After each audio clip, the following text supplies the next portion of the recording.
This is Gabriel Gonzalez for Cageside Press here with the number 10 ranked UFC flyweight known for kicking girls' butts. She is KGB. She is Andrea Lee, who fights Maycee Barber on March 25th in San Antonio, Texas. Andrea, how are you doing? It's been a while since we've seen you. It has, and I'm doing great, and I'm feeling ready. I'm excited to get back in there. Yeah, so the fight is about a month out, and for fans who haven't seen you in a minute, you've been doing a couple interviews, and I think the biggest thing, for people who haven't kept up, you instead of traveling, you obviously now keep your camps closer to home in Shreveport, and then a lot more emphasis on wrestling. Talk to me, how's this camp been with that kind of change to your training as opposed to previous ones in recent fights? Um, being able to focus on my wrestling more and actually, get in and work it from the ground up has been helping me tremendously. Because I'm able to actually understand it a lot better, and I'm working it. I'm learning like, you know, traditional style wrestling. So yes, there's going to be a lot of things that I probably will not use, in my MMA fight. I mean, of course we don't go in there and just pin, but there's a lot of control, to wrestling. And, I'm hoping that'll help me better my ground game.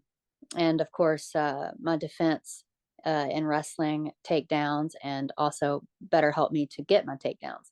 Um, Not only all of that, but it's also helping me with my conditioning. So I'm feeling really good in those areas.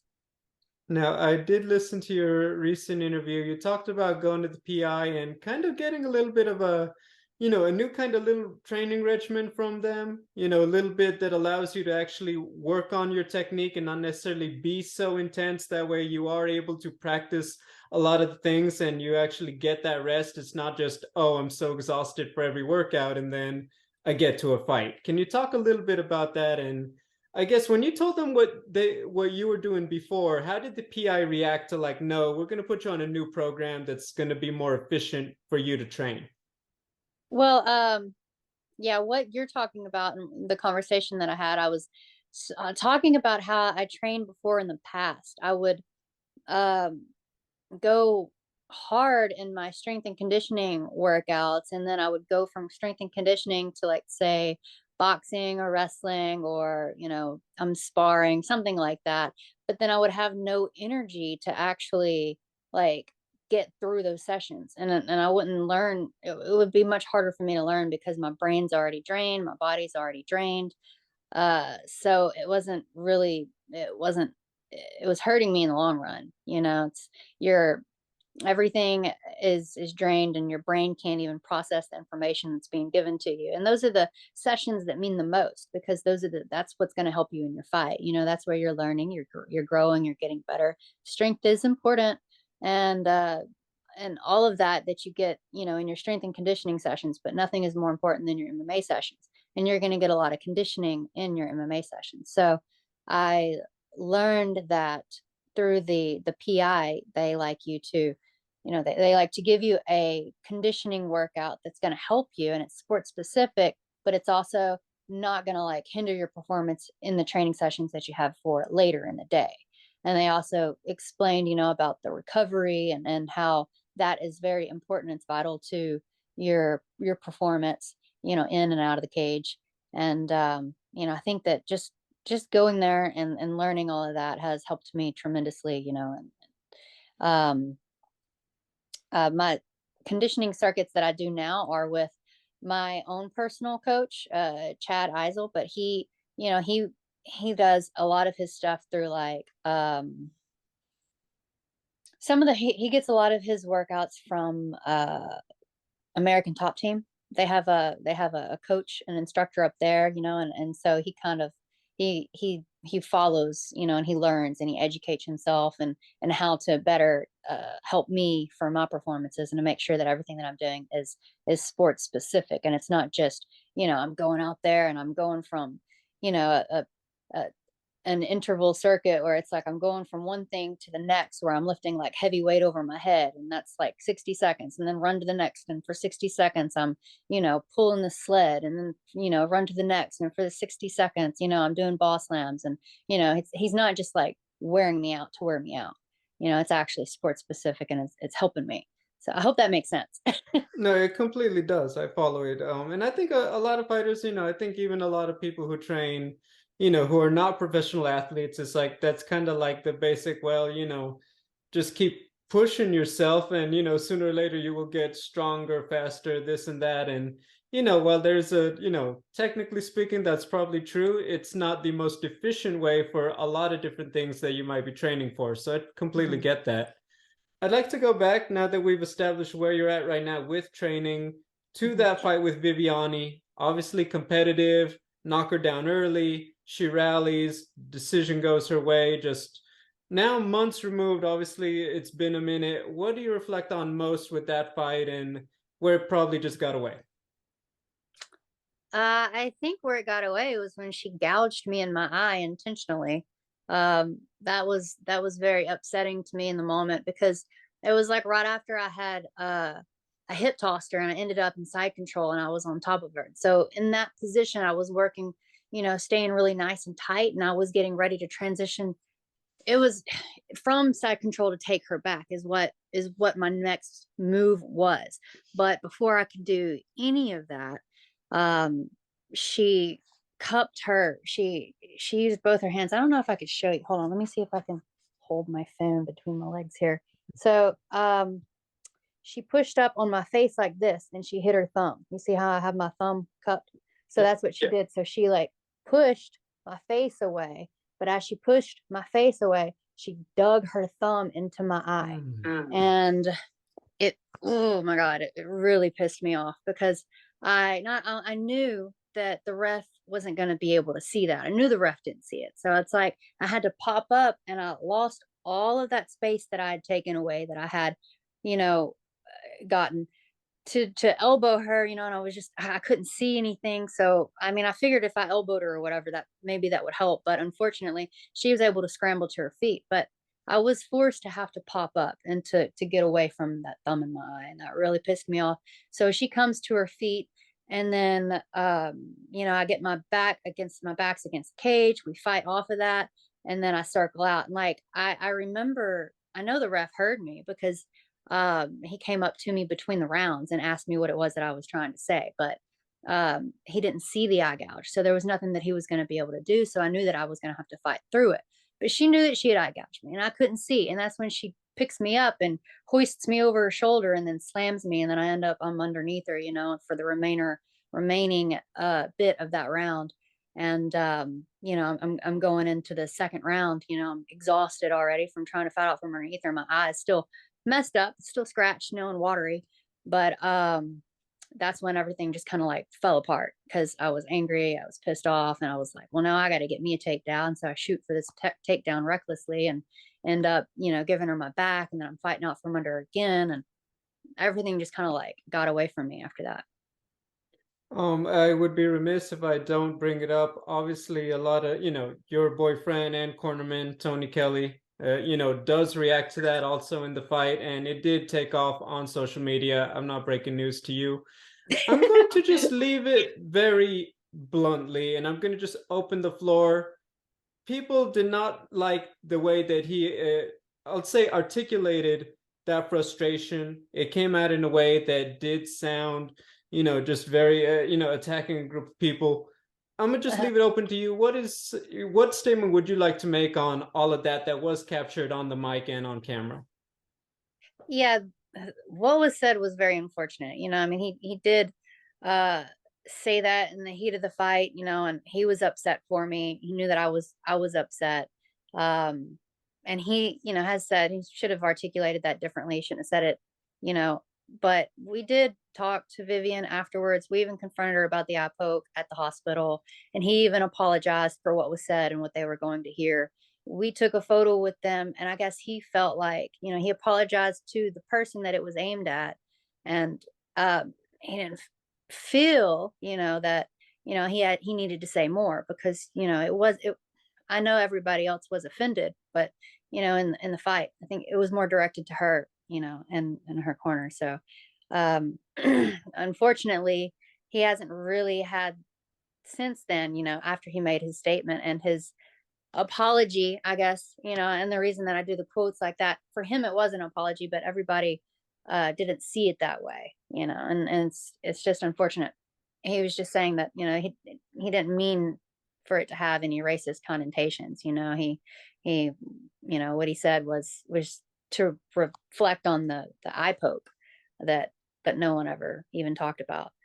But in no way does he, feel that way towards Brazilians, or anyone in Brazil. He has a lot of Brazilian friends, and he doesn't feel that way. He's not racist towards, them. So it's just unfortunate the way that it played out. And I wish that things could have gone differently. I wish that I hadn't even said anything, but I was irritated, and I was pissed off, and I guess he could just feel that. And so, he said what he said, and I apologize.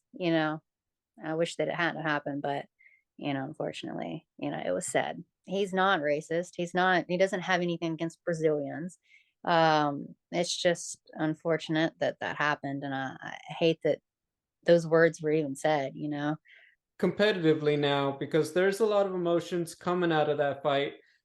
And when I think about like a career as a fighter, so you have that fight, you don't get the decision, you take the loss. Viviane goes on to fight Alexa Grasso, the winner of their fight, now fighting for the title.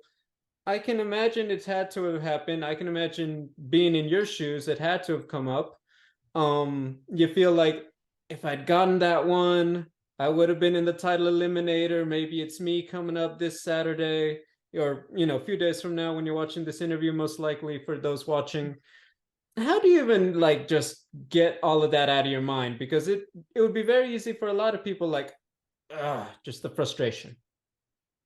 Well, I mean, I feel like that's happened to me a couple of times, even with JoJo Calderwood, I was right there, and then she got the fight opportunity, but unfortunately it fell through for her because she took another fight on short notice, and then didn't get that opportunity to fight Valentina. But it's happened a couple of times now, so I believe I still have a chance. I just got to get out there and beat Maycee Barber, and then whoever they put in front of me next, beat them, and hopefully, I get that shot. Yeah, it's frustrating, but it's just part of the game, and um, I just gotta get back on the saddle and get back to getting my hand raised. But I'm No, still I'm still there. I'm hanging on. I'm in the top 10, or I'm like on the edge of it. no, certainly. Look, I think for a lot of people, this is still an important fight. I think that when you look at the flyweight division, there's still a lot of opportunity for the pieces to move around a little bit and make some big moves. So I do acknowledge that going into this fight. I think the UFC recognizes that, having you guys, at least last time I checked, on the main card. So I think that's a definite big one. Before we talk about the matchup with Maycee, I do want to ask you some of the going-ons around the fight game. We just saw Erin Blanchfield defeat Jessica Andrade. Did you see that fight, and what do you think about her kind of being pushed at, she's only 23 years old, but like the next woman up, so to speak, after next Saturday? I didn't get to watch that fight, but I did hear about it, and so good for her. That's an awesome win that she took, and not to mention Jessica Andrade took that on short notice. And I did read a statement that Jessica made, about her sports bra coming down. That's unfortunate. That can definitely throw you off your game. And of course Blanchfield was able to capitalize, so that's what she did. And still good for her. I guess we'll see if she gets to fight Valentina next. I guess depending on whether or not Alexa gets this next win or not. So we'll see. Whoever wins the title, maybe that's who Blanchfield's going to be fighting next. I mean, these are the girls in your clubhouse, obviously. What do you think of that one on Saturday with Alexa and Valentina? I think it's going to be a good striking battle, but I feel like Valentina is, I mean, she's really good everywhere. So I don't see her losing, but I do think that Alexa Grasso will be able to, you know, make her work for it. But I guess we'll see. I don't want to count anybody out. I mean, Alexa Grasso's been doing very good, but I think Valentina, should have the edge. A few more as we round third, so to speak. The fight with Maycee Barber. Obviously, a lot of fans are familiar with her, kind of coming in, at a young age and kind of seeing her develop in her UFC run compared to a lot of other veterans, kind of, they're more or less a little closer to a finished product when they get to the UFC. What are your thoughts on her as an opponent and what we might see on March 25th? I think that she's a great opponent. She's tough, she's aggressive. I think that, you know, I don't really know what to expect, for the fans to see other than I think it's going to be pretty exciting, as aggressive as she is, and I feel like I I'm just as aggressive, but she comes in, she likes to throw those big bombs, and she likes to land big giant elbows. So she can be very reckless, I guess you could say. I would say that's taking a big chance, but it's worked out for her. There's been a lot of girls that she's been able to do that to and overwhelm, and they shell up, and then they just they don't fight back. So I feel like I'll be prepared, for that, and I will fight back. And I'm not just gonna let somebody, throw big bombs on me and then shell up and not fight back. I think it's going to be a great fight, and I plan on getting my hand raised no matter what, but it should be exciting. And I think that I think it might be on the main card. I really don't know for sure, but I thought that was kind of what I saw, but subject to change, of course. Yeah. But UFC.com as of the Friday, well, a month out, UFC.com says you guys are main card. I do know that could be shuffled, but yeah, that's to my knowledge. It's time for the obligatory cowboy hat question. I have a curveball this time for you.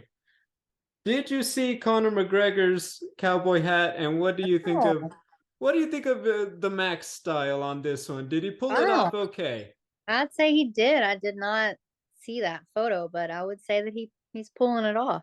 It's got a really wide brim. I like mine to be a little more narrow, but that looks good on him. I was gonna say, yeah, apparently that's from The Ultimate Fighter. I don't know if he's trying to send a Okay. message, but I think it worked for him personally. With the suit, I'm like, okay, he's breaking a couple rules. That's not new, but I think it worked for He's always breaking the rules. He can say whatever he wants. He says so many things it's like insulting and people still love him. You know what I mean? him. I mean, when you have that whiskey, I mean, just a lot of things get moving. Mhm. Finally, just Andrea, obviously, a month out from the fight. What's your final message to the people tuning in who haven't seen you in a minute, who are just, there's just going to be interest in this fight as it gets closer? I really, just that I promised to come and put on a show. My last fight, the first half and the first round, I believe, was like pretty exciting, and I feel like the fans should look forward to that. This fight is going to be exciting from start to finish. And I plan on bringing it. And I know Maycee does too, so should be a good one for the fans. Well, I'm definitely looking forward to it. You have my support as always, my friend. Hmm. Ladies and gentlemen, once again, Andrea Lee taking on Maycee Barber, March 25th, San Antonio, Texas, live on ESPN Plus, etc., etc. You guys are not going to want to miss it. Andrea, best of luck.